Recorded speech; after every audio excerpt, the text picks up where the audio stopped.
give you a few little pointers on teaching the tunnel. The tunnel is a little bit difficult at first for dogs because it looks like a portal to nowhere. They don't realize what's at the other end, and so they have to build confidence that you will always be at the other end waiting for them.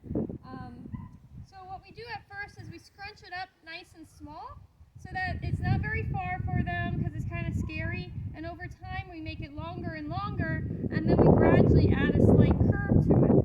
So the way we do this, well, it's easier if you have two people, but if you have a nice sit and wait or stay, that helps too. What I normally do is I have one person hold the dog at one end, and we don't force them into the tunnel or anything like that. We just kind of keep them in place so they don't run around it. They have the option to go through it. And then what I have you do is you stick your head in here so the dog hears your voice only coming through the tunnel, so they run to your voice. Like that. So they hear your voice inside that tunnel, so they run to your voice. And so you do that over and over, and you can make it a little bit longer. Come over here, Bones. Sit. Stay.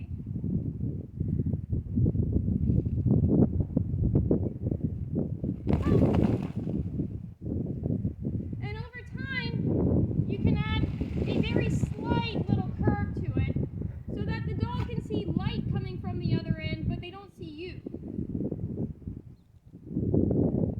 Sit. Stay. Stay. Bones. Yes, good tunnel, good girl. And eventually, you make it very long and very curved. And at this point, your dog's not seeing you at the other end, but they've done it so many times, they trust that you'll be there. Stay. Bounce. Good tunnel, Bones, good tunnel. Sit. Stay. Stay.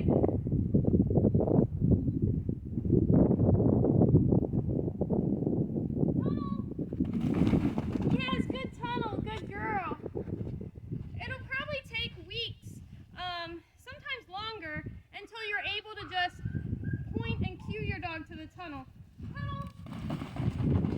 Because they have to build up a lot of confidence doing it independently. But one of the ways I like to do that is with a toy.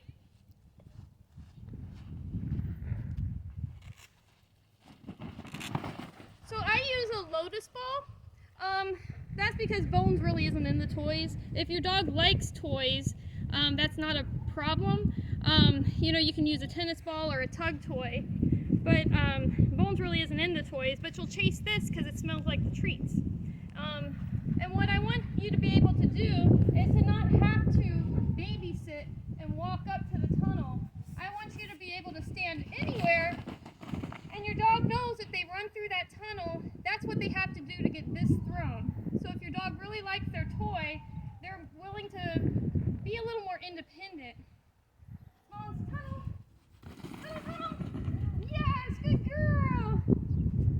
So that's how I distance train my boys with agility. Bones was never much of a distance dog, but with my boys, this is the game that we play so that I can stand 30 or 40 feet away and tell them to go in the tunnel, and that ball has been thrown so many times and they bolted out of there